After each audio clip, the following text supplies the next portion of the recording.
Hello everyone, I'm really sorry for those loud noises, so I apologize, but I just wanted to show you that actually it was pretty tough to handle the English guy. So actually it took me not only a couple of tries, but I think at least 2 weeks to at least find a way how to survive the first incoming waves of the English civilization. And the reason for that is, you see it right here, that the English civilization had such a huge army. So the problem pretty much was that England just kept attacking me on every front and I didn't know how to defend. So since I obviously had struggles fighting England alone, I got me a fighting partner in with Carthago. So they just wanted some luxuries, and actually I had countless luxuries which I didn't need. So now I had a fighting partner.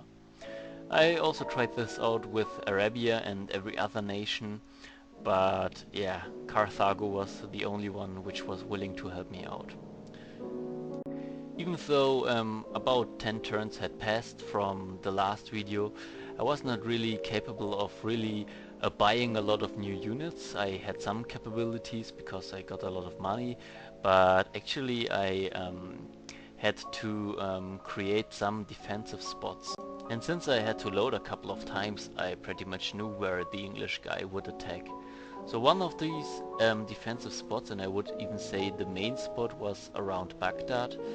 And you already saw, I think if I would have waited a couple of turns more, England would have attacked me and declared war on me, because they already moved a lot of units onto the border.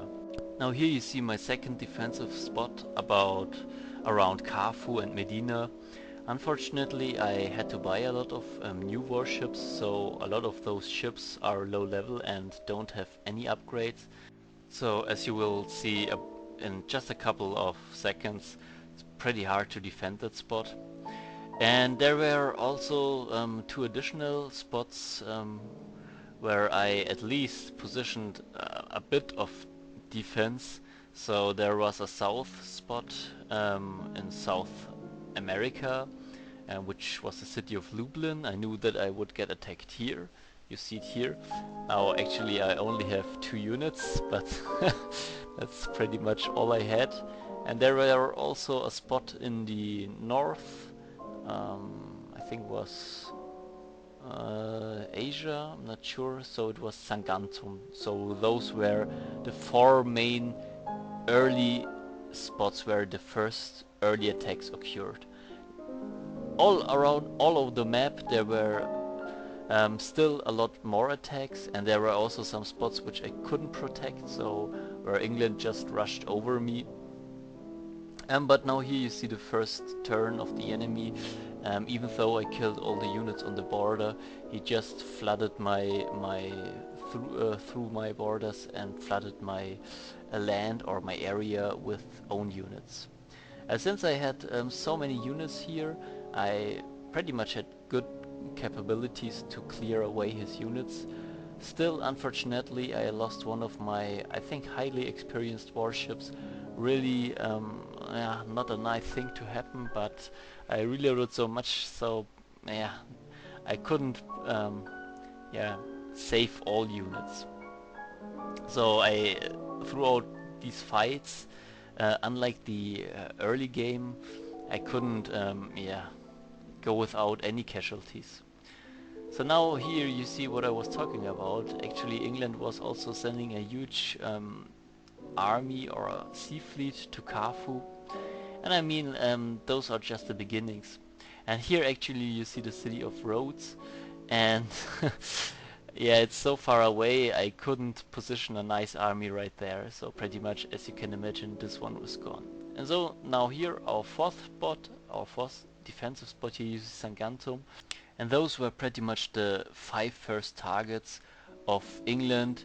And besides of Rhodes, I had 4 spots with kind of nice defensive units. So for Sagantum I also had 3 aircrafts. They were not there yet, but I think they arrived this turn. Yeah, but aside from that, you just saw that the incoming damage each turn, especially in the first few turns, was really insane. So it was strategically really hard to not make a lot of casualties, and I had to reload really a lot of times.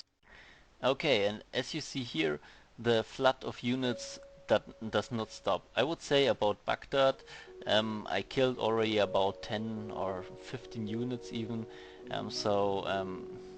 actually the situation calmed down a bit. But of course there were tons of other hotspots. Actually the hottest spot of course was Rhodes. Nothing to do I could do there, so game over for Rhodes. But here also you see Kafu, and actually this looks really bad. I mean, you see already in the first turn he had really a huge sea fleet. I killed a lot of units, but now he kept sending even more and didn't seem to stop. In Lublin, actually the situation already looked pretty nice, so I had a warship, I also had a highly upgraded machine gun, and also my fortified city, so Lublin looked already good. Yeah, but also Sangansum didn't look too good because the enemy had a lot of aircrafts around Sangansum, so yeah. And of course there were a lot of other spots, like I said, where I got attacked, but those were pretty much the main spots of attack. So my strategy basically was that I would position my ships not in front of my cities, or actually my units not in front of my cities, but a bit behind my cities, so that the enemies would attack my cities, and yeah, they would soak the damage. And so while the enemy would be kept busy with attacking my cities, I would just use my units to clean away the enemy's units. So of course the problem was that there were so many units that sometimes I had to make decisions where I had to sacrifice units in order to keep my cities. And now here we go for the next turn, and once again you see masses of damage, masses of incoming damage. I really don't know how none of my units died right there. Really insane. But you see that I also was a bit lucky right there. One of my warships is really low. And of course the cities got majorly damaged. I mean, here you see Panormus really low already, Baghdad really low. And around Baghdad you see, I actually lied when I said the situation calmed down. Masses of units, really insane. I can't even count it. I think there are around, if you just count the units around Kharfu and Baghdad, it's just like 30 units, I think.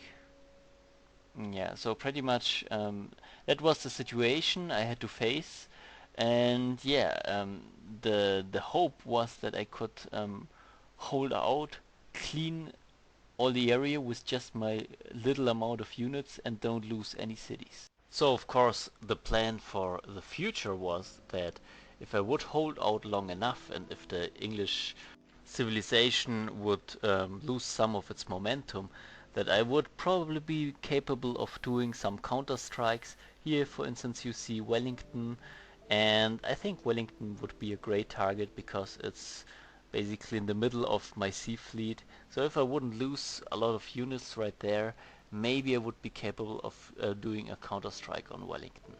Now so far as you can see here, all the combat is based on sea, so there is only sea combat and no land combat. And actually in my earlier attempts I also had masses of English units rushing my cities, especially Mecca, but this turned out to be not the case. This time I don't know exactly why, but I assume it's because of Carthago.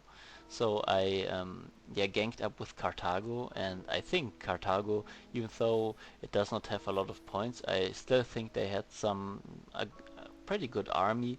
So maybe at this point England was still busy with fighting yeah, Carthago. Okay, and aside from that, you see um, my three aircrafts already arrived in Saguntum. So also around that area I had kind of a bulwark to protect against the invaders. Still, all those cities are, like I said, pretty low health already, so like 2 or 3 turns more with the same intensity of attacks, and those cities would have been gone. Talking about captured cities, that was exactly what was happening to Rhodes in the upcoming turn. And yeah, maybe you remember Rhodes. This was a city surrounded by like 20 warships. And yeah. Well, anyways, losing Rhodes wasn't the end of the world, and so far I was happy about not losing any other cities anywhere else. So talking about losing other cities, my biggest worry at this turn was not losing Narjan. And if you see, it looks really dire for Narjan. It's surrounded by battleships and also some land units, all capable of capturing and annexing a city. So actually I had to do all effort to defend Narjan and hope that the other cities would be fine. Since I had to put all my effort into defending Narjan, I was happy that the situation around Kufa cooled down, and what you see me here doing is actually pretty great because I was capable of killing 2 great admirals of England. All around the map, as you can see here, there were some smaller attacks, but I was actually capable of fending those off. So the bigger attacks were around all these sea cities. Now here you just saw the enemy turn, and it turned out that Narjan survived and wasn't captured, just a slight bit of HP. But it was actually really great that I was capable of surviving that one turn. So because of that I was capable of cleaning up the next turn. But England wouldn't stop and pushing me. As you see here, I'm flying down some planes, some aircrafts, and the reason for that is that maybe you see here to the left of Mecca there was a huge land invasion flooding into my area. So besides having those sea cities and those island cities surrounded by battleships, now I had actually another hotspot, and this was at Mecca. So I mean, while I was capable of defending pretty nicely versus the sea fleet of England, I had pretty much no capabilities to defend against land units. Well, maybe if I wouldn't be bothered, my ship fleet would be capable of shooting inside the land, but as you can see here, they gave me no rest. Aside from masses of land units flooding into my area, also at Kufa there were a lot of sea units coming again also, so pretty tough situation. So actually I couldn't use the aggressive potential of my warships to kill land units because I had to kill the sea units first, because I had to put really big effort into not losing any of my highly upgraded warships. I pretty much thought, well, maybe I will lose Mecca this turn, so I was really hoping not losing Mecca. And I thought, yeah, I need more units there, so therefore I also bought another warship right there. So at this moment I don't have a lot of gold, but the gold I had I tried to push into the area around Kufa and Mecca and Medina. So and here you just saw the turn of the enemy around Mecca, Medina and Kufa, and I was actually surprised that they didn't take Mecca. They only damaged its fortifications. So really nice for me. So I had one more turn to do something against that invasion.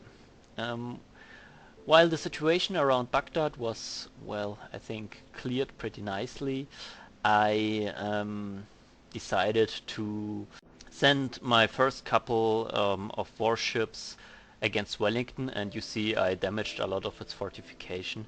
And now I had this big land invasion, and I mean I didn't have a lot of capabilities to defend.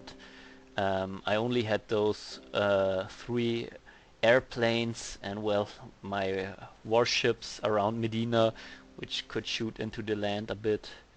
Well, actually, you see, they like one warship with a double shoot, with a double shot can actually kill like one land unit. So actually, it's a really nice defense, but still, I mean, it's a hard situation. Looks pretty grim for Mecha. And since I realized that it's grim and I already thought that I would lose Mecha, I still sold a building, but actually selling building does not give you a lot of money, so I think I got like 90 money for it. And here it happened. England took Mecca. Really grim, really bad for me. And you see, England was just all over the map stomping me.